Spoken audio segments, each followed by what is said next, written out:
नमस्कार, पीजी रेसिपीमध्ये आपलं स्वागत आहे। तर आज आपण करणार आहोत मटन किमा। त्यासाठी मी इथे लसूण, आलं घेतलेलं आहे आणि एक मिरची आणि कोथिंबीर घेतले मूठभर आणि एक टोमॅटो बारीक असा कट करून घेतलेला आहे। 2 कांदे बारीक असे कट करून घेतलेले आहेत आणि इथे मी पावशेर असा किमा घेतलेला आहे।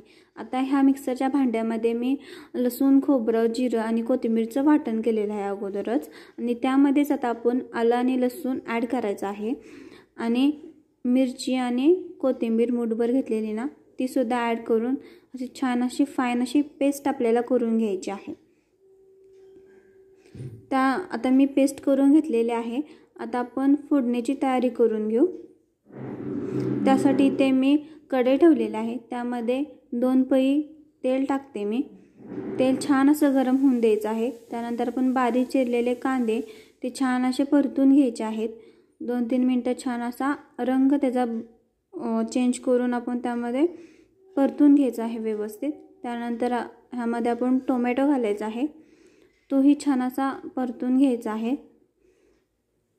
त्यानंतर आपण पेस्ट केली होती ती सगळी टाकायची आहे आणि 2-3 मिनिटं छान असं तेल सुटस्तपर्यंत आपल्याला छान असं परतून घ्यायचं आहे। त्यानंतर त्यामध्ये अर्धा चमचा हळद, चवीनुसार मीठ आणि लाल तिखट घेतलेलं आहे, ते छान असं परतून घ्यायचं आहे 2-3 मिनिटं।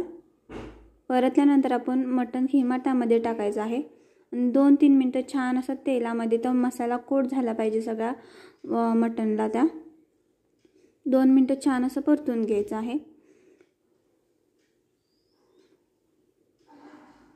त्यानंतर ह्याला थोडं पाणी सुटत होतं। त्यानंतर मी इथे मटन ग्रेव्ही मसाला टाकलेला आहे किंवा तुम्ही मटन मसाला सुद्धा टाकू शकता आणि मिक्स करून घ्यायचं आहे व्यवस्थित। आणि ह्यामध्ये आपण गरम पाणीच ॲड करायचं आहे, गार पाणी टाकायचं नाही, नंतर मटणाची चव अशी छान अशी लागत नाही। इथे मी मसालाचं भांडं खंगून असं टाकलेलं आहे आणि त्यानंतर थोडंसं अर्धा कप पाणी टाकलेलं आहे।